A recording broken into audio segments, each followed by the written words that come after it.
నమస్తే, welcome to our channel. నేను మీ channel. AP రాష్ట్రాన్ని అభివృద్ధి చేయాలన్న లక్ష్యంతో మంత్రి నారా లోకేష్ ముందుకెళ్తున్నారు. అయితే మన అనంతపురం జిల్లాలో పర్యటిస్తూ నాయకులతో ఆగ్రహం వ్యక్తం చేశారు. అయితే దీని మీద పూర్తిగా విశ్లేషించడానికి మనతో పాటు స్టూడియోలో ఉన్నారు ప్రముఖ రాజకీయ విశ్లేషకులు అడుసుమల్లి శ్రీనివాస్ గారు ఉన్నారు. వారిని అడిగి తెలుసుకునే ప్రయత్నం చేద్దాం. నమస్కారం సార్. నమస్కారం అండి. సార్, ఈ రోజున రాష్ట్రాన్ని అభివృద్ధి చేయడానికి ముందుకు అడుగులేస్తూ లోకేష్ గారు వెళ్తుంటే నాయకులేమో వాళ్ళ పట్ల ఇప్పుడు ఆగ్రహం వ్యక్తం చూపించడం మీద స్పందన ఏంటి సార్? ఇప్పుడు యాక్చువల్గా మొన్న లోకేష్ గారు ప్రజా దర్బార్ పార్టీ ఆఫీస్లో పిటిషన్లు స్వీకరించారు. అవును, దాదాపు 5-6 వేల మంది వచ్చారు. అంటే 5-6 వేల మంది మెయిన్ ఆఫీస్ దగ్గరికి వచ్చారంటే వాళ్ళందరూ కూడా ఆయా నియోజకవర్గాల్లో ఆయా ఎమ్మెల్యేలు దగ్గర వెళ్ళే అవకాశం లేక ఇక్కడికి వచ్చారనేటువంటిది అర్థమవుతుంది. దాంతో కొంచెం ఇబ్బందికరమైన వాతావరణం అది పార్టీకి. ఎందుకంటే తెలుగుదేశం పార్టీ అనేటువంటిది పూర్తిగా cadre based party. Telugu Desam party cadre అంటే నా కార్యకర్తలు, ద్వితీయ తృతీయ శ్రేణి నాయకులు, వాళ్ళు పట్టుదలగా పనిచేస్తే ఆ పార్టీకి ఓటమే లేదు. వాళ్ళు ఓట్లు వేసినా కానీ మాకు ఎందుకు వచ్చిన గొడవని ఇంట్లో పడుకుంటే పార్టీ దెబ్బైపోయింది. ఇది చరిత్ర చెప్పిన సత్యం. ఇది ఆ పార్టీ నాయకత్వానికి తెలుసు. చాలామంది సీనియర్ నాయకులు కూడా ఈ విషయం తెలుసు. అయితే అయినా సరే ఎప్పటికప్పుడు అధికారంలోకి వచ్చినప్పుడు ఒక్కోసారి కొంతమంది చాలా నిర్లక్ష్యం వహిస్తారు. అంటే పార్టీకి అనుబంధం లేకుండా, పార్టీతో సంబంధం లేకుండా అవకాశాలు వస్తాయి కొంతమంది ప్రజాప్రతినిధులుగా రకరకాల కారణాలతోటి. కులం, మతం, ఖర్చు పెట్టగలిగిన శక్తి, ఇవన్నీ అంచనా వేసుకుని టికెట్లు ఇస్తారు. వాళ్ళు ఎమ్మెల్యేలు అయిపోతారు, మంత్రులు అయిపోతారు, రకరకాలు అవుతారు. వాళ్ళు ఏం చేయాలంటే మనకి బాగా ఛాన్స్ వచ్చిందిరా బాబు, దీన్ని ఉపయోగించుకుని పైకి వెళ్ళాలి, మనం జాగ్రత్తగా పని చేసుకోవాలి, మనల్ని గెలిపించిన కార్యకర్తలు ఓటర్ల పట్ల బాధ్యత ఉండాలి, ప్రజల పట్ల బాధ్యత ఉండాలి. మినిమం ఆ సిలబస్లో మినిమం గైడ్ లైన్స్ అవన్నీ మానేసి మా వల్లే మేము చాలా గొప్పవాళ్ళం, మేము డబ్బు వచ్చి పెట్టుకున్నాం కాబట్టి అయిపోయాం అనేటువంటి ఆలోచన వస్తే వాళ్ళు ఎవరికి వస్తుంది?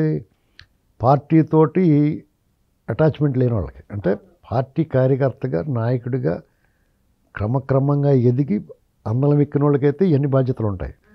సడన్గా వచ్చి కూర్చోమంటే ఇప్పుడు ఒక మంచి పొజిషన్లో సడన్గా తీసుకొచ్చి కూర్చోపెడితే వాళ్ళకి ఏముంటుంది? అదంతా నేను గొప్పని కాబట్టి తీసుకొచ్చి కూర్చోబెట్టాడు అనుకుంటారు. ఇలాగా కొంతమంది ఉన్నారు. అయితే అలాగ సడన్గా లేకపోతే రాజకీయాల సంబంధం లేకుండా ఒక రకంగా మంచి పొజిషన్లో ఉన్న వాళ్ళకి మళ్ళీ ఏదో రకంగా కొత్తగా వచ్చి చేరిన వాళ్ళైనా ఉంటారు. కొంతమంది వాళ్ళు బాగా పనిచేస్తున్నారు. కొంతమంది బాధ్యతగా ప్రజల పట్ల ఒక బాధ్యత, అదొక వ్యాపకంగా దాన్ని ఎంజాయ్ చేసుకుంటున్నారు పనిచేసి. అలాగే ఆర్మీల రాధాకృష్ణ గారు ఒక ఆయన ఉంటాడు. కానీ రఘురామకృష్ణరాజు గారు డిప్యూటీ స్పీకర్ హోదాలో ఉన్నాడు. ఆయన అసలు ఎమ్మెల్యేగా ఆ నియోజకవర్గాన్ని ఆదర్శంగా తీసుకోవాలి చాలామంది. ఆయన సొంతంగా ఆయన సర్కిల్ నుంచి ఫండ్స్ రేజ్ చేయించుకుని కూడా పనులు చేయించుకుంటాడు.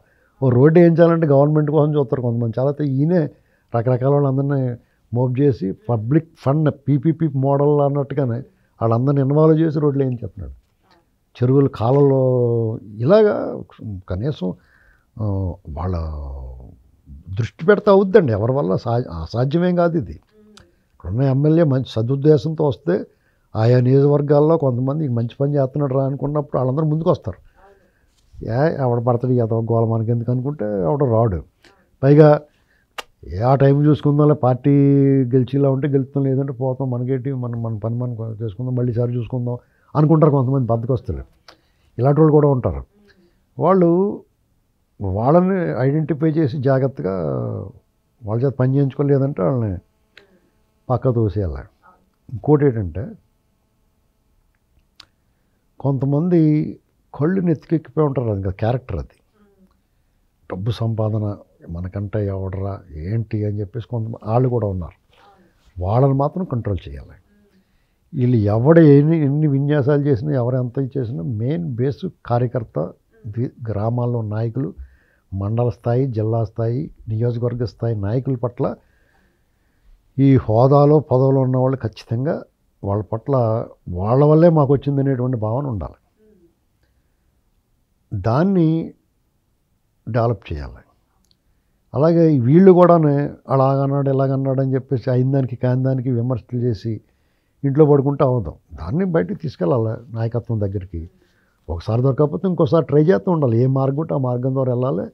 మీ గౌరవం కాపాడబడుద్ది, పార్టీ కూడా బలపడుద్ది. అంతేదని నాకు ఇవాళ పెట్టలేదు, నన్ను పట్టించుకోలేదు అని చెప్పేసి వదిలేసి ఊరుకోకూడదు. ఇలాంటివన్నీ జరుగుతున్నాయి. దానివల్ల పార్టీలో అసంతృప్తి అని, లేకపోతే కేడర్ కొంచెం అసహనంగా ఉన్నారని, ఎన్నటి కారణాలు ఏంటంటే, ఒక ఎమ్మెల్యే ఉంటాడండి, అతను ఎమ్మెల్యే అవుతాడు, అతనికి ఒక ఐడెంటిటీ క్రైసిస్ ఉంటుంది. ఏదన్నా అతను సడన్గా కానీ అవుతే తాను ప్రూవ్ చేసుకోవాలని, తనకి కూడా అందరిలాగే ఒక సెలబ్రిటీగాను, లేకపోతే జనాలు గ్యాదరింగు, తను మాట్లాడితే తప్పట్లు కొట్టాలి, వేయాలని కోరిక ఉంటుంది ప్రతి ఒడికి. కొంతమందికి అలా ఎవడు పట్టించుకోడు, కొంతమందికి ఆ ఇమేజ్ ఉంటుంది. అలాగే మనం అవ్వాలనుకుంటారు. వాళ్ళు సొంతంగా వర్గం తయారు చేసుకోవాలనుకుంటాం. ఆ కష్టంలో పనులు చేసి పేరు తెచ్చుకుంటాం ఒక రకం. ఈ అవడమాలు పట్టించుకుంటలేదు, మనకెందుకు, మన పని మనం చేసుకుందాం అన్న లెక్క. అతని చుట్టూరు కొంతమంది అతను మనుషులు పెట్టుకోవాలి. అప్పటికి ఆల్రెడీ ఉన్న కార్యకర్తలు ఇతను గౌరవం ఇవ్వాలి. కానీ వాళ్ళు సీనియర్, ఇతని కన్నా సీనియర్లు కాబట్టి, ఇతను జూనియర్ కాబట్టి కొంచెం వాళ్ళు హై హ్యాండెడ్గా ఉంటారు. ఇతను ఏం చేస్తాడంటే వాళ్ళని కాదని కొత్త వాళ్ళు తెచ్చుకుంటాడు, ఇతను హై హ్యాండెడ్గా ఉండటానికి. అక్కడ తేడా అవుతుంది. దాంతో ఏమవుతుందంటే ఆ పాత వాళ్ళకి సీనియర్లు అందరికీ ఎవరన్నా కొత్త వాళ్ళు తెచ్చిపెట్టుకున్నారు, వాళ్ళు ఏదో లెవెల్ వేస్తున్నారు. ప్రతిదానికి మనం వాళ్ళ దగ్గర మాట్లాడాల్సి వస్తుంది. ఇంత సీనియర్లు వీళ్ళు ఎవరో తెలియదు, వీళ్ళు ఎంత పని చేశారో, ఎంత కష్టపడ్డారో ఆ కొత్తగా వచ్చిన వాళ్ళు తెలియదు. దాంతో వీళ్ళని నిర్లక్ష్యం చేస్తారు. వాళ్ళు కోపం వస్తుంది, మెల్లమెల్లగా దూరం జరుగుతారు. మళ్ళీ సార్ ఈ నెగ్గకూడదు, ఈ ఓడిపోవాలనుకుంటాడు. మా చంద్రబాబు నెగ్గాలి, ఈ ఓడిపోవాలనుకుంటారు. వీళ్ళు నెగ్గకుండా చంద్రబాబు నెగ్గుతాడు. దాన్ని బ్యాలెన్స్ చేయాలి జాగ్రత్తగా. ఈ ఎమ్మెల్యేలు కంట్రోల్ చేయాల్సిందే, వాళ్ళ మీద కర్రపెత్తనం చేయాల్సిందే. ఎందుకంటే తప్పదు. ఎందుకంటే వాళ్ళు కూడా కర్రపెత్తనం చేసినందుకు బాధపడకూడదు. చెత్త చేసుకుని మన పని మనకే కోసమే కదా అనుకోవాలి.